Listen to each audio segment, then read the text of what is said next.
Are you looking for a project closure checklist template? Well, if that's the case, then you've come to the right place, because today I'm going to be sharing with you a checklist that I built several years ago. I've been refining it over that time, and the result is a checklist that I now use on pretty much all of my projects when they are coming to a close. So if you want to get this checklist template, you can do so by getting it from the first link in the description below. Now, bear in mind, it will be paid, but it will be less than the price of a cup of coffee, and it does help to support me and my channel. So if you did go ahead with getting this template, then hopefully it will benefit the both of us. With that said, I'm actually going to show you this template in its entirety. I'm actually going to be building it out from scratch. So if you did have a little bit of time and you did want to replicate it yourself, then you can do that. So, of course, I'm using Microsoft Excel to do this, but if you did have another application that had this kind of spreadsheet functionality, you could essentially do the same thing. So whether that's Google Sheets, numbers in Mac, or a project management software, you could do it in that as well. So the first thing that I like to do is I just like to title my templates and documents. It just makes it really, really clear when you open it up. And if you were to share it with anyone as well, then they're going to know exactly what they've opened right away. So just put that right at the top. I like to make that nice and big. We're going to be using the font Calibri. I think that's very, very professional font, and it works very, very well. So I'm going to be using that in this video. So I'm just making this text a lot bigger by using this button here. I'm going to bold it, and we're going to make it, let's make it 24 for now. So that's the first thing you're going to want to do. From here, it's essentially just building a table, and then we're going to be entering some data into that table thereafter. So the first column that I recommend is a checklist number. And really, this kind of serves as a reference point. So you could essentially go back at any one point and just say, I'm currently working on 2.1. Or it just gives you some kind of reference that's outside of a text-based reference. So we're going to put checklist number here. We're going to have a blank. We're going to have one here, and then we'll do this in due course. I just want to build the table up first for you, and from there we can go on to basically populate that breakdown. So we're going to have category. We're going to have description. We are going to have due date. We are going to have date completed. So this isn't not, I just want to kind of mention at this point of the video, not all of these columns or even the data points will be required for you and your project closure checklist. Of course, it depends on your industry. It depends on the projects you're working on. So this can be adapted to suit your own needs, but these are the ones that have kind of worked for me. They've served me. It's nice to have. So I'm just going to put them in there for now. And you can always, you might not need a status column as an example. But yeah, as I say, they're always good to have first and foremost, and then you can kind of work from there. So we're going to have comments here. Okay. Now, the next thing I'm going to do is I'm just going to make these, if I double click, so if I hover over one of the columns, see that little symbol, double left click. And what that essentially does is just makes all of the columns the kind of width that they need to be in order for the text to display on one line. Now, actually, I'm going to put this one like this. At this stage, I'm just going to put a darker grey background. It's considered a light grey, but this is darkest from what we're going to be using. I'm going to make that a bold, and I actually quite like to use a white font color just to make that pop a little bit. Comments typically need to be a little bit larger, and at this stage what we can do is we can also just make these center and middle align. So when I make this a little bit larger, then it just appears in a kind of a nice place, if you like. So all we need to do now really is populate the various different categories. Now, if you're creating a checklist, it's good to break them up by the key components. So let's break this a little bit bigger, and I'm going to bold this. And what we're actually going to do for each of the different components is we're going to use a lighter grey shading. So the ones that I recommend that you include are deliverables. If I copy this across, actually, so I've selected from B4 all the way through to I4, Control C, Control V. So we've got that. We've got project resources. So these are good elements of a project to basically monitor. I'm going to put that in the middle. I'm going to put that in the middle for now. They're things you would want to cover in your project closure process. So you'd want to have one on documents. So this is essentially a nine-step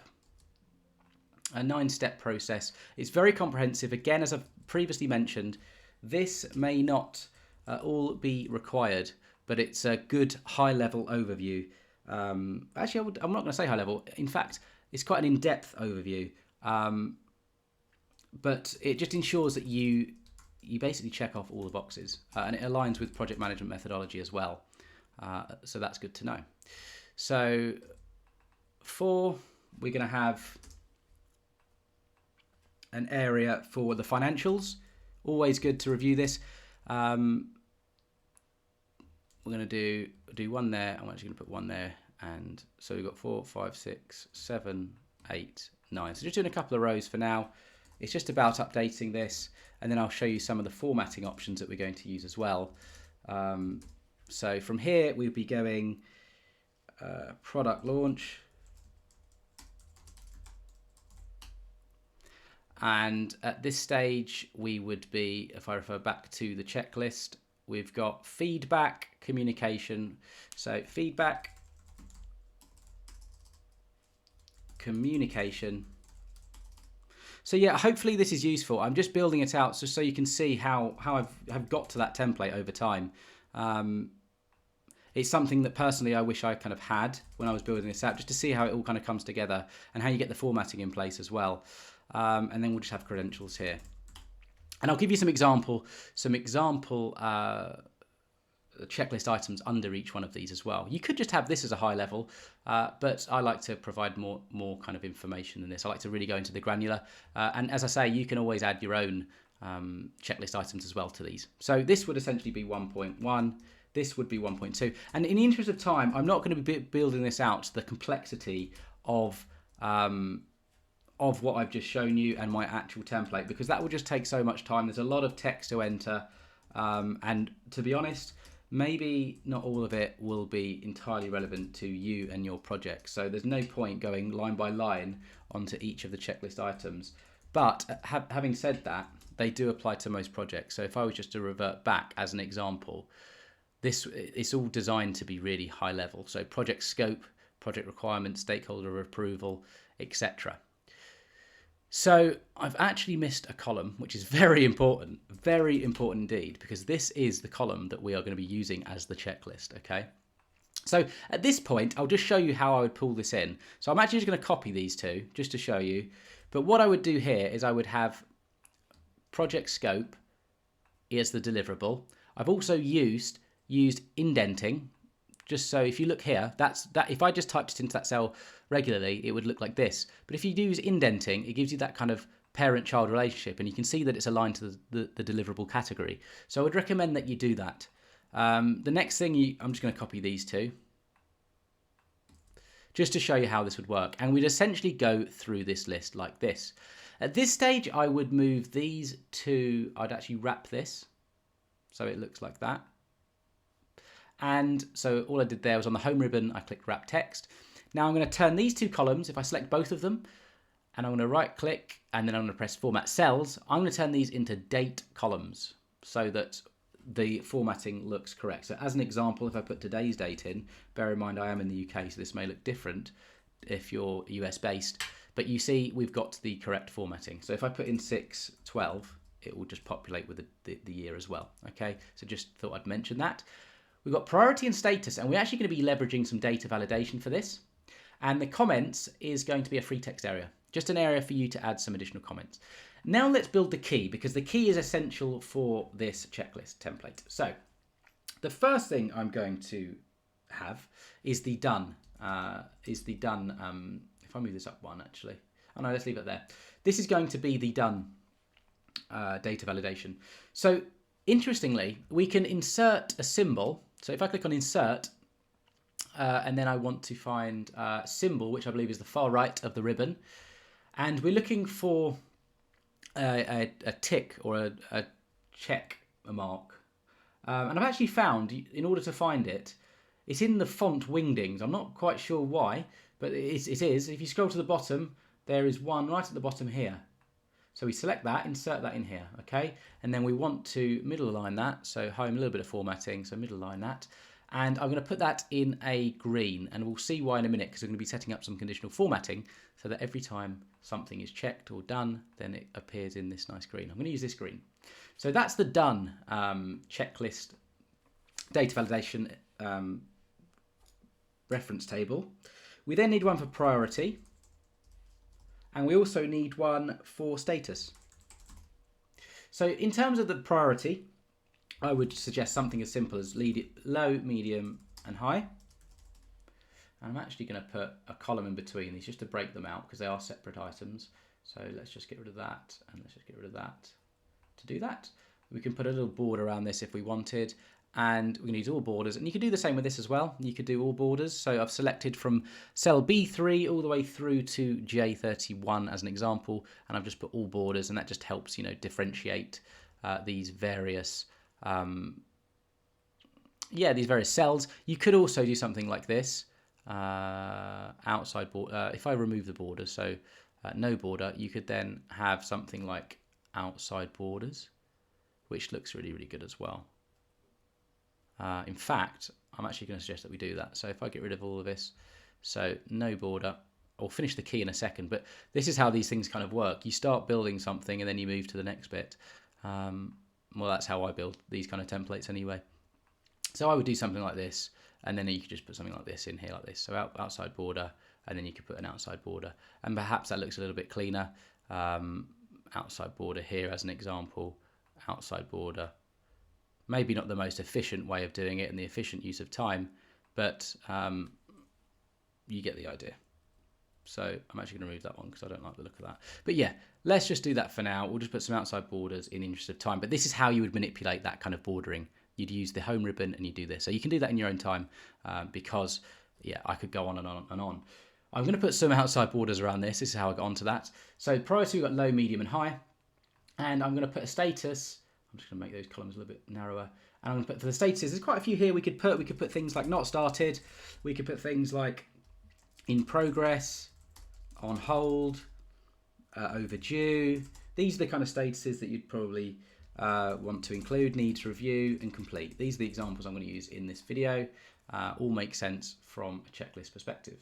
So that is the status. So now we can use these as our mapping. So if I click on column C, then click data, and then click data validation, in the allow, so data validation settings allow area, if we put list and then click in the source area, if we then click in cell M5, so that's the reference, if you press OK, now every cell in column C, we can have this. Now I'm not sure why it's done that. Interesting. It's not picked up the... oh, it's okay, it's because of the type of symbol. Okay, so what you can do in this kind of instance is you can always go into Google and you can say tick symbol, and then let's just copy this. Let's use this in here. Let's build that in. Okay, so now it seems to have picked that up.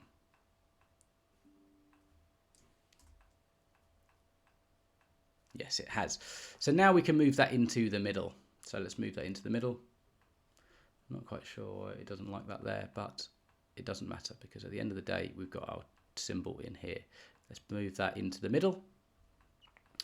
And so that's how you do the done. Okay, so then you can just work through your checklist like this as you tick off all of the different checklist items.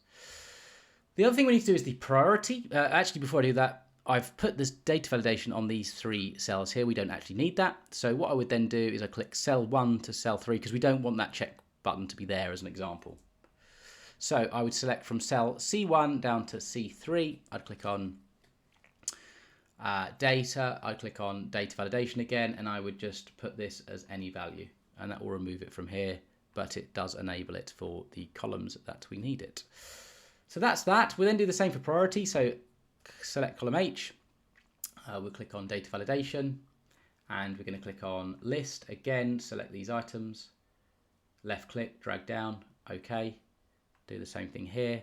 So select H1 to H3, data validation, any, and that will enable us to have this in here, which is what we want. Same again for status, and we're done with data validation. So select column I, data validation, list, source, status, select cell Q4 down to Q9, press OK, and then select these, data validation, any value. So now we have our statuses as well. And the good thing with this is we've got a priority on not only a deliverable level, but also the individual level. So that's how this can work really, really well. You could actually just have these core 9 areas, and you could have these as the, these are the things that need to be done, and, are complete as an example.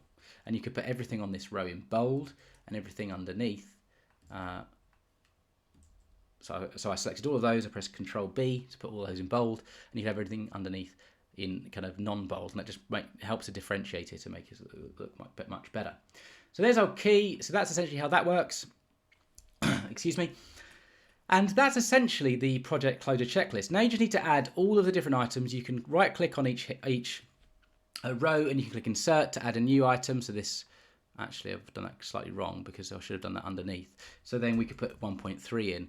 And in terms of the actual checklist items, I've got things that, if I just quickly run you through these: project scope, requirements, project responsibility, just a description of what each is. We've got project resources. This is all about the team, contracts, software, technology, documents, archiving project documentation, creating labeling systems, labeling the documents, creating insight reports, updating project management tools. Financial, we've got things like reviewing expenses, the budget, compensating stakeholders, paying for equipment, finalizing client payments. You see how this works: launching the product and service, monitoring the performance of the product or service, recording the product or service. Sorry, excuse me. That's any issues with the products or service. Feedback, communication, you get the idea. But this is a really, really comprehensive closure checklist. I spent a lot of time on it. It's a little bit more formatted. So if you did want to get this template, then I would suggest checking out the link in the description below. I don't want this video to go on too long, and if I kind of optimize this template in here, it would take me so much time that you'd probably get bored and you'd probably leave anyway. But I just wanted to show you how to create this checklist. As I say, that link in the description probably is the best thing for the interest of time.